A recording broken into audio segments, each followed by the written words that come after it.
एक छोटे से शहर में एक लड़की रहती थी जिसका नाम था अनन्या। वो बहुत ही मासूम और मेहनती थी।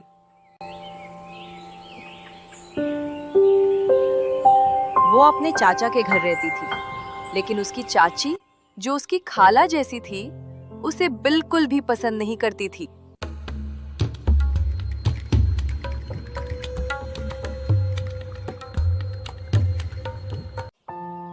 आरती अपनी बेटी सना से बहुत प्यार करती थी।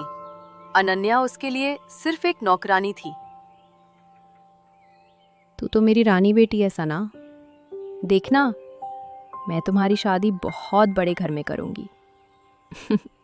फिर तुम वहां भी राज करना, सब तुम्हारी तारीफ करेंगे। अरे ओ महारानी, इतना धीरे धीरे हाथ चलाएगी तो कैसे होगा काम? जल्दी बर्तन साफ कर, और हाँ, उसके बाद कपड़े भी धोने हैं, समझी? जी चाची जान। अनन्या का दिल काम से नहीं, दर्द से बोझ हो चुका था, पर उसने कभी किसी से शिकायत नहीं की।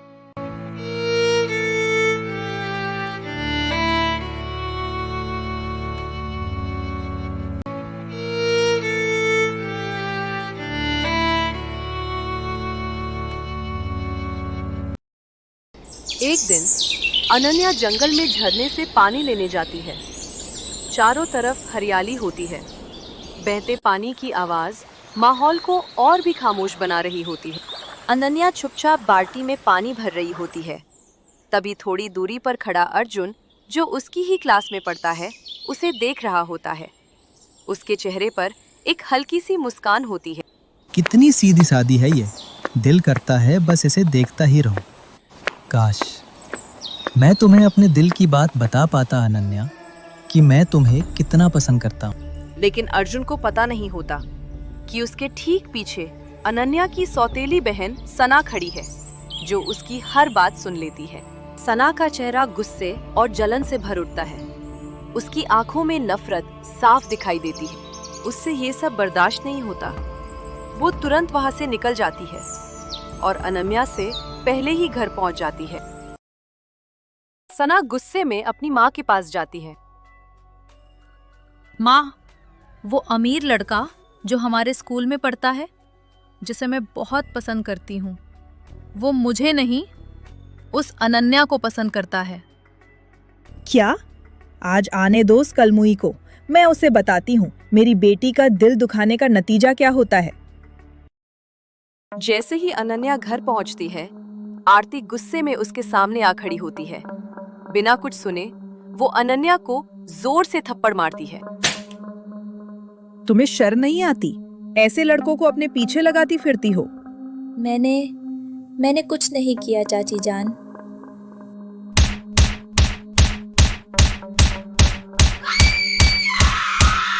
उस दिन के बाद आरती का जुल्म अनन्या पर और भी बढ़ जाता है और सना दूर खड़ी ये सब देखकर मुस्कुरा रही होती है, जैसे उसे यही सब चाहिए था।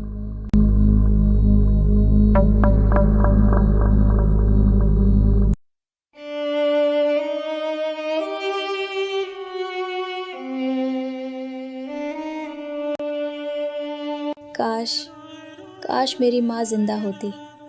वो मुझे प्यार करती, मुझे समझती, तो आज मुझे ये दिन न देखने पड़ते। माँ, मुझे आपकी बहुत याद आती है।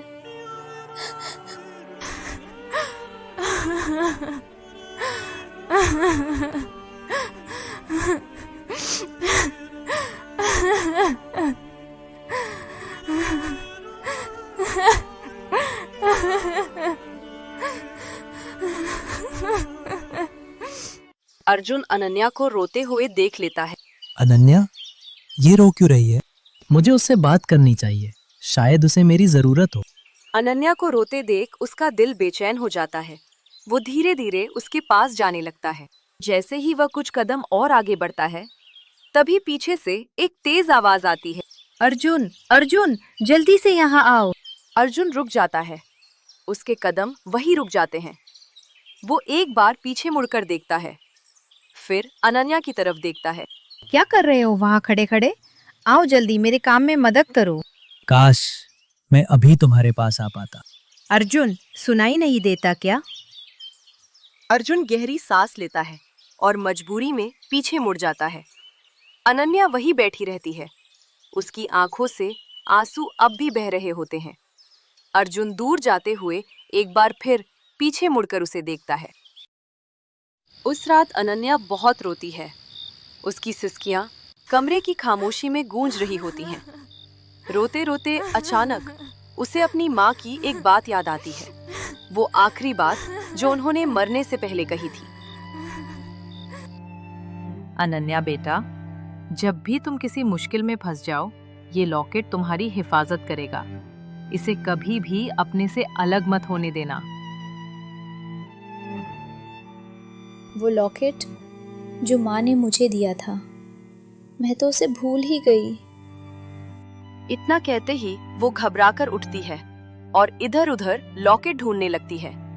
उसके हाथ कांप रहे होते हैं, आंखों में अब भी आंसू भरे होते हैं। कुछ ही पलों बाद उसे वो लॉकेट मिल जाता है। वो उसे अपने हाथों में कसकर पकड़ लेती है, जैसे उसमें ही उसकी सारी हिम्मत छुपी हो। माँ, अब मैं इस लॉकेट को कभी अपने से दूर नहीं रखूंगी, कभी भी नहीं। वो लॉकेट को अपने सीने से लगा लेती है और पहली बार उसके चेहरे पर थोड़ा सुकून दिखाई देता है।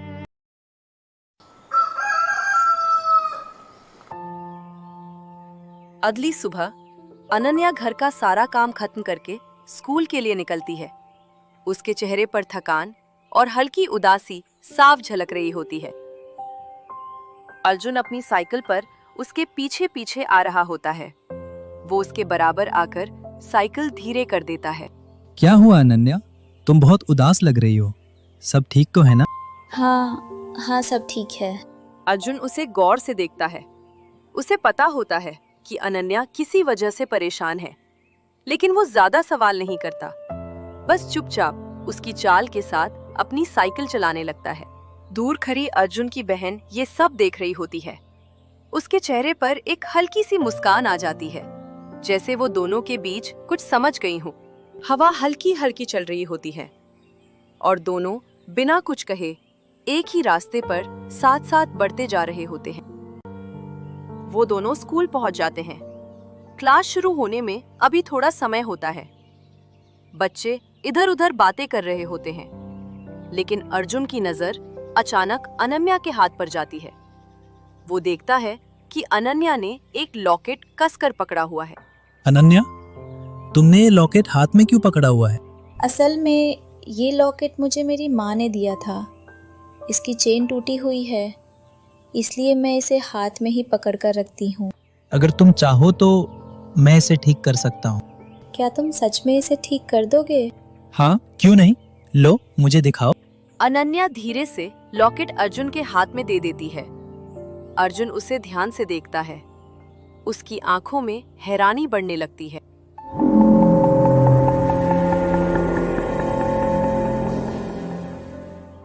अनन्या, ये लॉकेट तो बहुत कीमती लग रहा है। क्या तुम्हारी माँ किसी अमीर घराने से थी? नहीं, मेरे माता पिता बिल्कुल सादे और मिडिल क्लास से ताल्लुक रखते थे। लेकिन ये लॉकेट किसी अमीर घराने का लगता है। मुझे ऐसा लग रहा है अनन्या, तुम्हारे साथ कुछ गलत हुआ है। लेकिन ऐसा कैसे हो सकता है अर्जुन?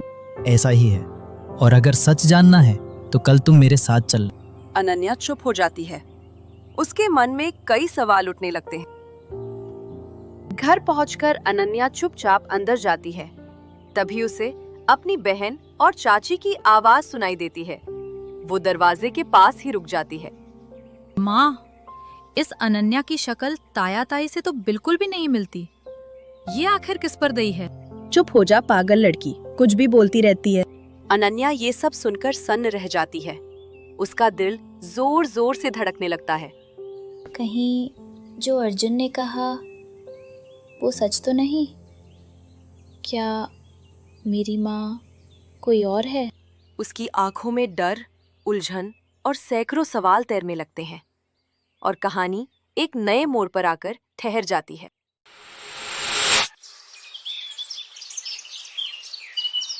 अगले दिन घर का सारा काम खत्म करने के बाद अनन्या पानी भरने का बहाना बनाकर अर्जुन के साथ चली जाती है। दोनों कई जगह पूछताछ करते हैं, लोगों को लॉकेट दिखाते हैं। काफी देर बाद उन्हें पता चलता है कि ये लॉकेट गांव के एक बहुत अमीर खानदान का है। ये सुनकर दोनों उस हवेली की तरफ निकल पड़ते हैं। जैसे ही वो दोनों हवेली के अंदर दाखिल होते हैं, उनकी मुलाकात एक बुजुर्ग औरत से होती है। वो बुजुर्ग औरत जैसे ही लॉकेट को देखती है, उसकी आंखें फैल जाती हैं। ये लॉकेट, ये तो मेरी बेटी का है जो उसने अपनी बच्ची के गले में पहनाया था। तो आपकी वो बच्ची अब कहाँ है? वो तो बचपन में ही चोरी हो गई थी। हमने उसे बहुत ढूंढा मगर वो कभी नहीं मिली। अनन्या ये सब सुनकर सन्न रह जाती है। मेरी माँ ने मुझे बताया था कि ये लॉकेट बचपन में मेरे गले में था। इसका मतलब तुम मेरी नातिन हो, मेरी प्यारी ज़ारा। इतने साल कहाँ थी तुम? इतने में एक और औरत वहां आ जाती है। वो अनन्या की असली माँ होती है। हमने तुम्हें कहाँ कहाँ नहीं ढूंढा, मेरी बच्ची। अनन्या भी रो पड़ती है। सालों का बिछड़ना जैसे एक पल में भर आता है।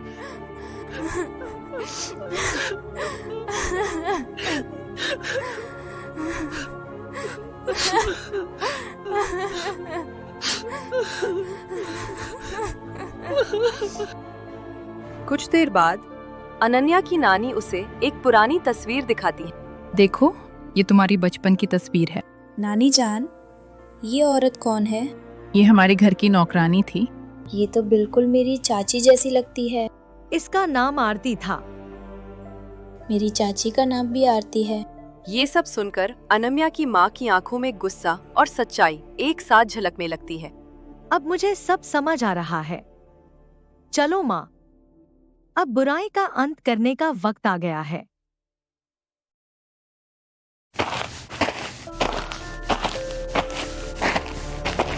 वो सब आरती के घर पहुँचते हैं। बोलो आरती, तुमने मेरी बेटी को क्यों चुराया? आपका घमंड तोड़ने के लिए। याद कीजिए वो दिन जब आपने मेरी गरीबी और मजबूरी का मजाक उड़ाया था।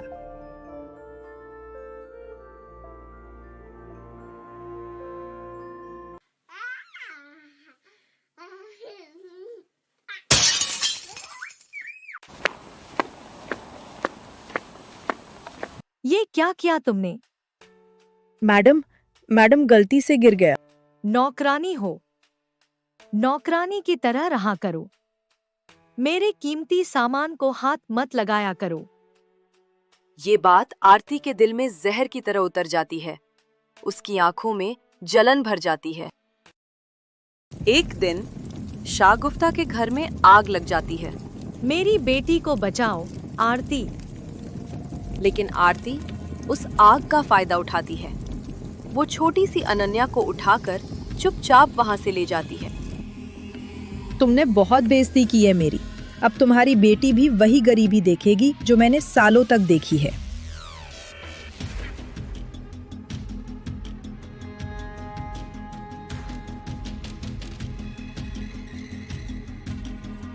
फिर मैंने अनन्या को अपनी जेठानी को दे दिया था, जिसके घर में कोई औलाद नहीं थी। मेरी तो कोई औलाद ही नहीं थी। तुम्हारा बहुत बहुत शुक्रिया आरती, मेरी गोद भरने के लिए। मैं इसे बहुत प्यार से पालूंगी। लेकिन कुछ सालों बाद उसकी मौत हो गई। उसके बाद मैं अनन्या को अपने घर ले आई और इस पर जुल्म करना शुरू कर दिया। आरती रोते हुए सारा सच बयान कर रही होती है। अनन्या ये सब सुनकर अंदर से टूट जाती है, लेकिन अब सच सबके सामने आ चुका होता है। शहर के अधिकारियों के फैसले से आरती को उसके किए की सजा दी जाती है और उसे जेल में बंद कर दिया जाता है।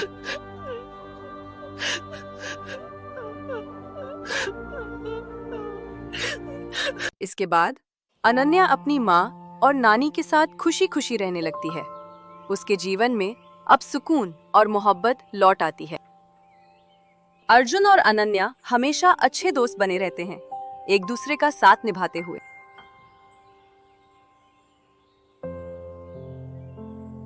और जब वो बड़े हो जाते हैं, अपनी पढ़ाई पूरी कर लेते हैं, तो उनके माता पिता की रजामंदी से दोनों की शादी हो जाती है।